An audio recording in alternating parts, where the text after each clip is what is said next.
मीरा जब छोटी सी बच्ची थी तभी से कृष्ण जी की भक्ति काफ़ी मन में आती थी। वह सोचती मैं खूब ही पूजा करूँगी और श्री कृष्ण जी का दर्शन पाऊँगी।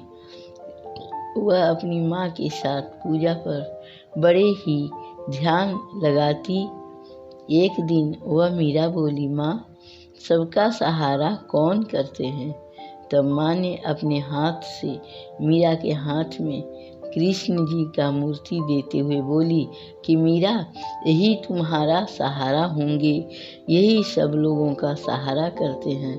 यह कृष्ण हैं और इनको अपने दिल से पूजा करना तथा हर पल नज़रों के सामने रखना, कभी दूर नहीं करना। तभी से मीरा अपने हाथों में लिए फिरती थी कृष्ण जी का मूर्ति तथा जैसे जैसे समय बीतता गया और मीरा अब काफ़ी बड़ी हो गई, परंतु उसकी भक्ति, भजन, पूजा पाठ काफ़ी बढ़ गया।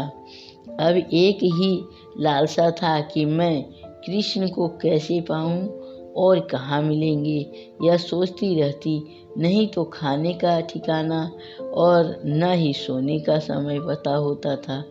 अब मीरा की शादी की चिंता होने लगी, पर इनका भक्ति को किसी ने नहीं पहचाना और सभी लोग परेशान थे। कहते थे, मीरा के पिताजी कहते थे कि मीरा कुल खानदान को खराब कर देगी और माता कहती थी कि नहीं, यह मीरा पागल हो चुकी है।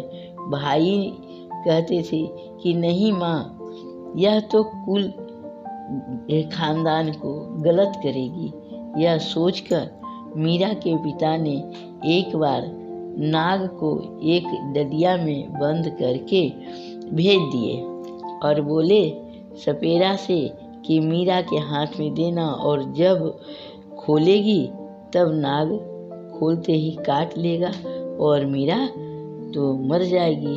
अब सपेरा ने डलिया तो मीरा के हाथ में दिया और कहा, ये सौगात आपके पिताजी ने दिए हैं, ले लीजिए। और जैसे ही मीरा ने नाग का बट्टा खोला तो बहुत सुंदर हीरे का हार मिला और अब मीरा खुश होकर पहन ली। अब जब नहीं मरी, एक चाल और चला और एक हाथी को, पागल हाथी को उसे राणा ने भेज दिए और वह हाथी आई तब मीरा के पास आकर बैठ गई और वह हाथी मीरा के साथ खेलना शुरू कर दिया और एकदम मीरा की सहेली बन गई। जब फिर मीरा को जिंदा का समाचार सुने तब राणा ने जहर का प्याला भरा हुआ भेजे और बोले कि इस मीरा को पी लेने के लिए कहना। जिस समय जहर का प्याला जहर भरा आया उस समय मीरा पूजा कर रही थी और मीरा आनंद मग्न थी, भक्ति भजन में लीन थी।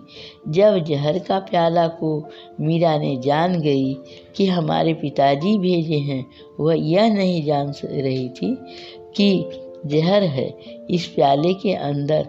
वह तो खुश थी कि हमारे पिताजी को हम पर इतना प्रेम है कि कुछ हमें पीने के लिए भेजे हैं। वह बहुत खुश होकर जैसे ही मुंह में लगाई तो बड़ा ही प्यारा स्वाद लगा और मीरा ने सबों के सामने पी गई और प्याला भेज दिया और फिर भजन में लीन हो गई।